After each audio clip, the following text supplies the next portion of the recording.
MTD CNC, bringing you the latest engineering news, reviews, events and special offers via video media. I'm here with John. John, I've just jumped on your stand. You're at Subcon, obviously. Something I've not seen before behind us. Explain a little bit more to us.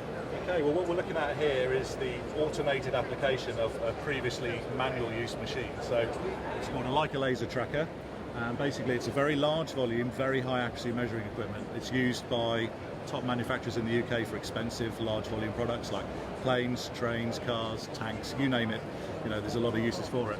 What we're demonstrating here at the show today is where we remove the human from the equation effectively and replace the human with a robot for repeated measurements, laborious measurements, large volume, dangerous measurements, where effectively you'd rather have a robot than a human doing the work.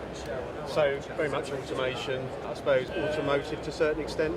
Absolutely. I mean, the two main growth markets for automation for this type of equipment are the main areas where we previously sold, but automotive and aerospace. So we've been doing some projects lately with a couple of the largest UK manufacturers automotive-wise, and in terms of aerospace, we've got a couple of projects on the go at the moment where we've reduced previously manual measurement with something like this probe here, where we've replaced it with a scanner on a robot to measure a wing spar, and we're taking it down from half a day to 15 minutes.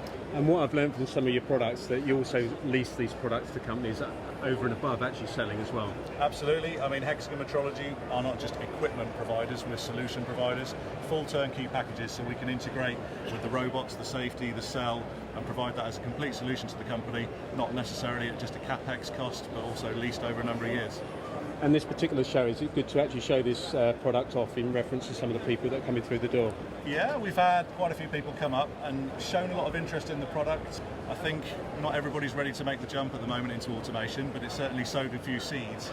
All they're seeing here is a very small volume version of what could be a 30, 40, 50 metre solution. You know, we're talking aeroplane wings here, so we can't show that at the show, but it certainly gets people thinking. John, obviously you've got something in your hand. What does this do? Well, this is what we call the Leica T-probe, and it's a product that's used manually by an operator. So this reflector gets tracked through XYZ by the laser tracker. The camera on the tracker looks at the orientation of the probe as well. So through a combination of the XYZ position and the orientation, we can work out where the tip is, and it's this tip that does the measuring. So this is a really handy tool for measuring round corners or behind parts or down blind bores, but of course it's a manual product, and what we've been talking about today is the automation of these products, whereby we would put something similar on a robot that had a touch trigger probe instead. So flexibility, cost saving. Absolutely. I mean, the product's similar amount to equip the cell, but in terms of operational costs, the robot's a lot cheaper. It doesn't go on holiday. John, thanks very much for your time. No problem. Thank you very much. For more videos, products and news, go to mtdcnc.com or follow MTD Online on Twitter.